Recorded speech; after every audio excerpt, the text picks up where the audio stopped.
201. Food. It's not what it used to be.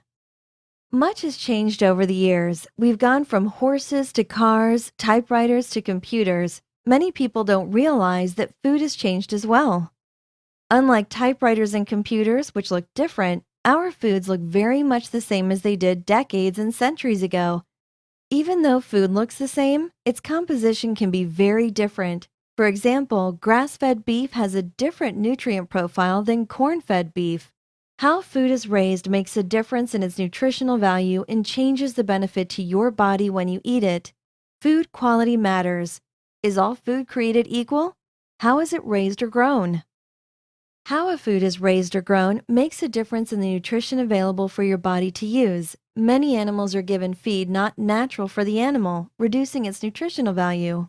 Similarly, fruits and vegetables are often treated with synthetic fertilizers and are harvested early and allowed to ripen in a truck. This can affect the nutrition available to your body. How is it processed? Food processing can have a dramatic impact on your health. Important nutrients are removed from foods, and worse than that, some foods are altered, creating harmful substances like trans fat. What's added to it? Some foods have additives, synthetic ingredients, hormone residues, preservatives, fillers, and more. What's added to your food makes a difference to your health. What is it made from? We've all seen food allergies skyrocket over the past few decades. What food is made of can have a dramatic effect on how your body responds to the food. In many cases, a food allergy is your body responding to byproducts of how the food was raised or grown and not actually the food itself. We've changed food. Over the past few decades, we've changed food from its original state. There are many ways that food has been changed. There are three main categories of change. We've changed how food is raised or grown. We have changed what livestock eat and inject them with hormones and antibiotics. When animals eat foods that are not natural to them, it changes the nutritional makeup of their tissues. For example, grass-fed beef has far more omega fatty acids than does corn-fed beef. In addition, when animals are given growth hormones, there are residues that are present in the end product you are eating, whether it's meat or milk. Then, to make it worse, the animals get sick very easily when not eating a natural diet.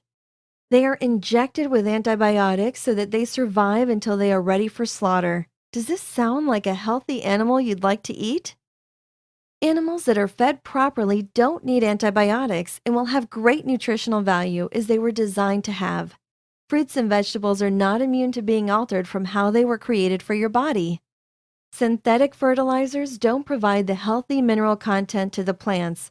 Pesticides and herbicides that are used are dangerous. Oftentimes, produce is harvested extremely early in order to get to the grocery stores before it goes bad. This affects the food's nutrition. Considering organic produce is a good idea to avoid exposure to these chemicals and potentially dangerous handling practices. We change food after it's grown through processing.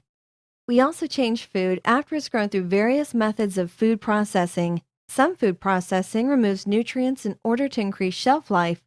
Typically, fatty acids are removed because they become rancid quickly when exposed to air. This type of processing is typically done to grains, which naturally contain omega fatty acids in the germ. Not only is nutrition removed, food is also bleached and deodorized. Does this sound like a healthy food you like to be eating? We've changed the genetic makeup.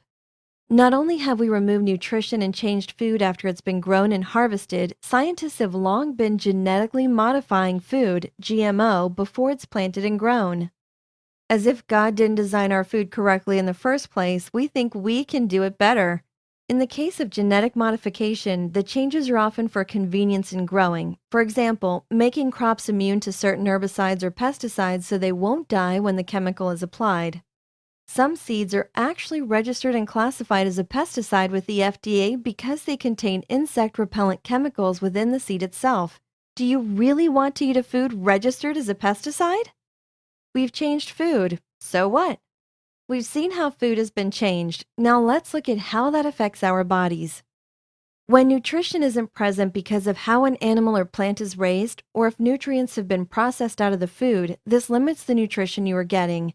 Nutritional deficiency is the prime reason our bodies aren't preventing and healing disease as they were meant to. For example, one of the main nutrients we are not getting in the quantity we need is omega fatty acids. This nutrient is lacking in meat because of how it's raised, and it's being processed out of grain-based foods. When we don't get the omega-6 and 3 fatty acids we need, our health can suffer in many ways. Omega fats are responsible for healthy cellular structure, brain health, and vascular health. Just this one important nutrient missing from foods has changed the health of our country immensely. Consider the minerals and other nutrients we are missing, and it's no wonder we are in such poor health. The important thing to remember is that our food quality is not what it used to be, and we need to take a couple of steps to ensure we are properly nourishing our bodies. Have you noticed how many people have developed food allergies just in the last 2 decades? In the 1970s and 1980s, food allergies were few and far between. How could this change so quickly? Allergies are simply inflammation from your body rejecting a substance within. Would it make sense that your body would reject foreign proteins introduced from GMO foods or hormone and pesticide residues? Oftentimes, people with allergies can switch to organic foods not containing these substances, and they are not allergic to the organic counterpart. Dangers of food modification. Gluten allergies are a good example of what happens when we mess with food's design. Wheat today has been modified to the point that it produces far more gluten than ever before. Many people can't tolerate the gluten levels and have to avoid it altogether. GMOs also introduce foreign proteins that many people are allergic to. Peanuts, corn, and soy are examples. Digestive diseases are another example of the danger of modifying food. More and more foods are being pasteurized to kill bacteria. Foods were created with bacteria for a reason. Our stomachs need it. We eat lots of dead food today because processing kills the live cultures we need to have a healthy digestive system. Milk is a great example of this. The healthy bacteria in raw milk is killed through pasteurization, and we are left with a beverage that is much less nutritious. Food quality is extremely important. Virtually all major diseases can be prevented, improved, or eliminated if we put clean, whole foods into our bodies. Eating food as it was designed works with your body, not against it. Unfortunately, our food system is so broken, it's very difficult, inconvenient, and expensive to eat a completely clean diet. Many people simply can't afford it, and sadly, the ones who can often don't want the inconvenience of finding and preparing good food. This is why Healthy for Life U exists. We offer simple and convenient strategies for you to get the nutrition you need. How to determine good quality food. Now that we've established shortcomings in commonly available food, let's look at how to find good quality food. In general, you want to find foods that have not been changed by people, often called whole foods. These would be fruits, vegetables, meats, most dairy, eggs, nuts, and unprocessed freshly ground grains. When it comes to animal protein, you want to find meats, poultry, and fish that came from an environment that allowed them to eat what is natural to their diet and where they didn't receive hormones or antibiotics.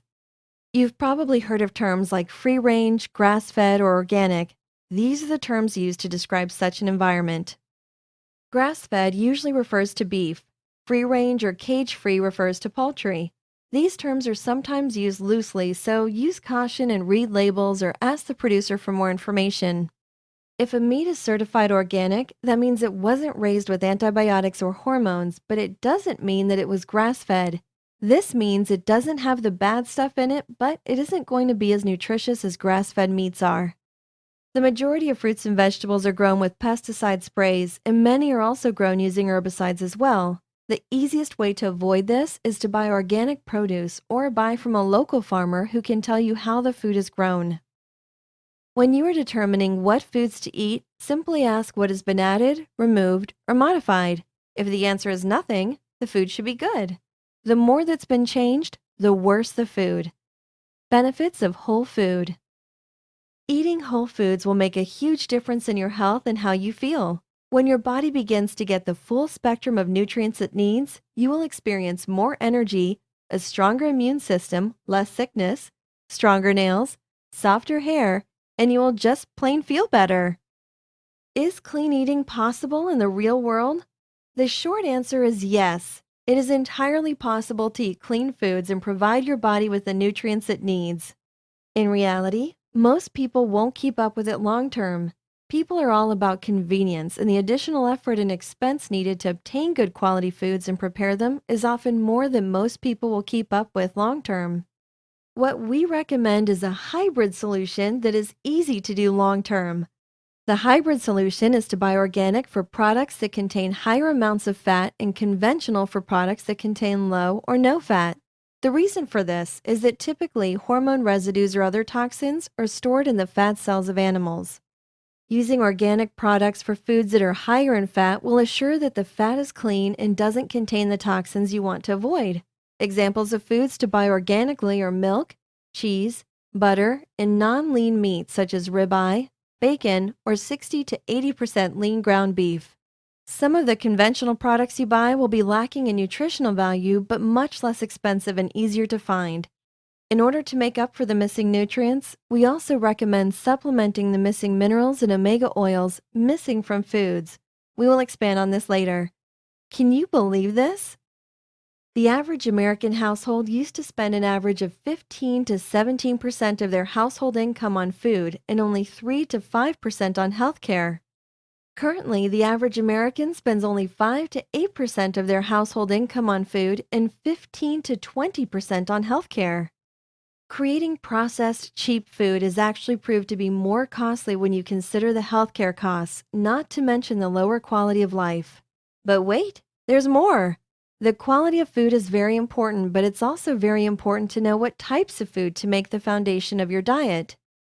In the next lesson, we will talk about types of foods and which are most important to focus on in your daily routine. Preview the next lesson.